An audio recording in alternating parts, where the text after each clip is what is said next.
I'm proud to introduce United States Representative David Cicilline. Good afternoon, everyone. This democracy that we have and love is important. It's worth fighting for. And we can repair and restore the democracy in this country by doing some very specific things. Number one, reverse the decision of Citizens United, pass a constitutional amendment that says corporations are not people. Number two, pass the Disclose Act so we know when money's being spent who's behind that money so people can evaluate what weight to give that argument. So fix that part of our system. Two, make sure every voice in America is heard, that we remain a democracy of the voices of the many, not the checkbooks of a few. And we can do that by reauthorizing the Voting Rights Act to protect all voters. We can do it by passing the automatic voter registration bill so that everyone who is eligible to vote can vote. And thirdly, we need to really change the way we finance and run elections in this country. My colleague, Congressman John Sarbanes, has a great piece of legislation to create a citizen-funded public financing model that will really give voice to the American people. We need to have new systems for the way that we finance elections in this country so we can again be a democracy that reflects the best interests of all the American people and not the best interests of the very small people, the 1%, the billionaire class of this country. This is not going to happen by Congress alone. We're fighting hard to try to make these things happen, but we need you. This is a fight that we have to engage all of the American people in. They understand what's at stake. You understand by being here. So I'm really here to say thank you. I stand with you. We will, in fact, restore the great democracy of this country. But thank you for being here all week. Thank you for the work that you're doing. Congressman. Now it is a huge honor for me to introduce a congressman from my home state of Minnesota. He's a champion of labor rights and an economy and government that works for all of us, not just the 1%. Please welcome Congressman Keith Ellison. We gotta get money out, y'all. Money out. Now let me tell you, I'm co-chair of the Progressive Caucus. We got 72 members who believe we got to get money out. And we're on your side. We are standing with you. Me and David are here. We're just two. But there's 70 more who are with you 100%. And we know that if you guys will educate, mobilize, and organize across this country, then we will be able to push the legislation through Congress. We do it together. What do you think? And that is United States Representative Barbara Lee.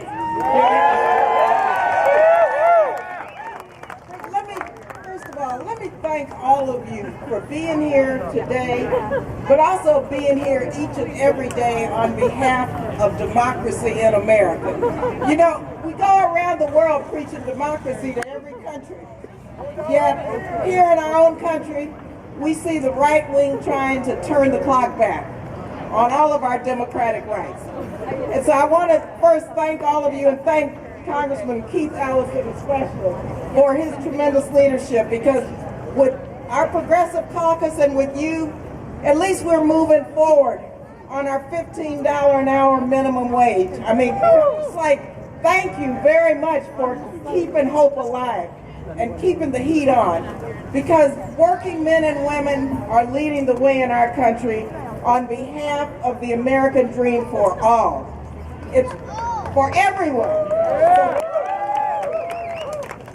And yes, when working people vote, America wins. We cannot let them try to erode our democracy by taking away our voting rights. It's not we the people and the corporations, but we the people of the United States, in order to ensure a more perfect union, establish justice, and I forgot the rest of it, ensure domestic tranquility, provide for the common defense, and promote the general welfare, and so all of those ideals that were enshrined in the preamble have been slowly eroded. I'm sticking to the union till the day I die. Come on, let's keep singing the chorus. Oh, you can't scare me. I'm sticking to the union. I'm sticking to the union. I'm sticking to the union. Oh, you can't scare me. I'm sticking to the Union. I'm sticking to the Union till the day I die. One last time, real loud, don't scare me. I'm sticking to the Union.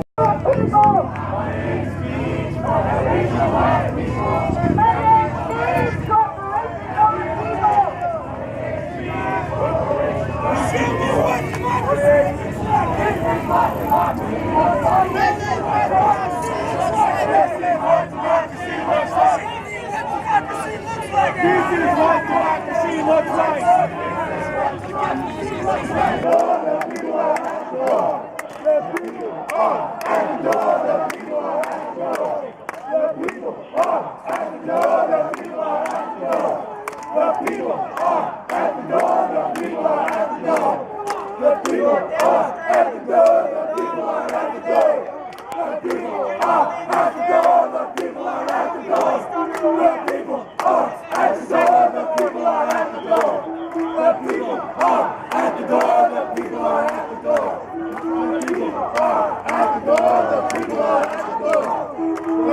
Must leave this area. Permitted areas in the grassy area. Move back to the grassy area.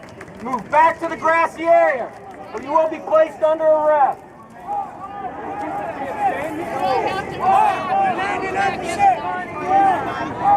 Back to the grassy area in your permitted area. Because I know there's about 535 people inside this building that do it all the time. So am I going to get arrested for soliciting if I hold this sign? Because if I'm going to get arrested for soliciting, I'd like to arrest the 535 people inside this building for doing the same thing. Oh, excuse me, 534. There is one notable exception.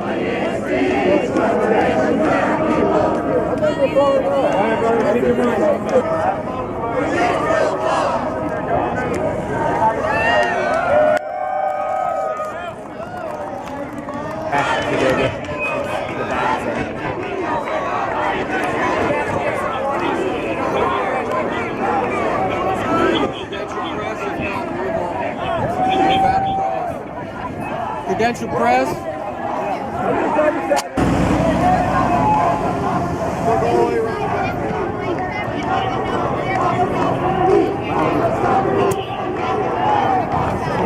This is the third and final warning. If you do not disperse, you will be subject to arrest. Come back. Guys, you gotta come back. This group gotta move back and get arrested.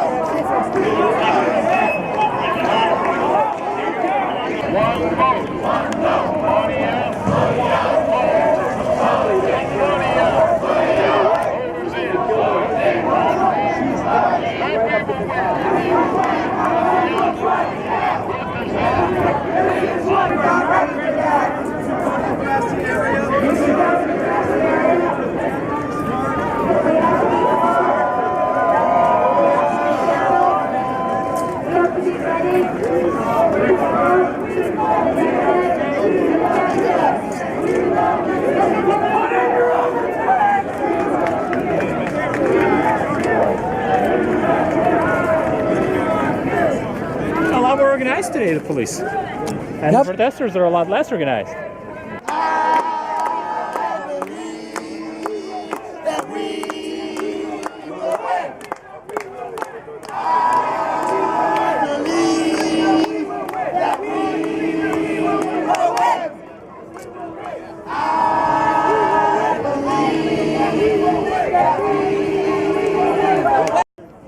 In one of the villages that they have, and it says something like this, and many of you have probably heard this before. It says that we do not inherit our environment from our ancestors, we borrow it from our children. We borrow it from our children. The question now becomes, is what are we leaving to our children with regard to a democracy? I mean, because the democracy that I knew when I was growing up, I'm 65, that democracy is changing. We see over and over again, listen up, we see over and over again where there's a direct effort to take people's votes away, to stop them from voting.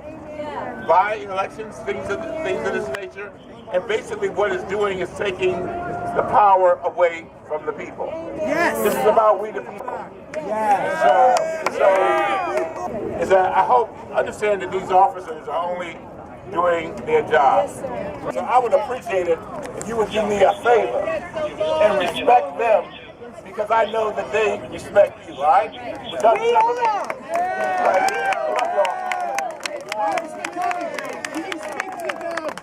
Union.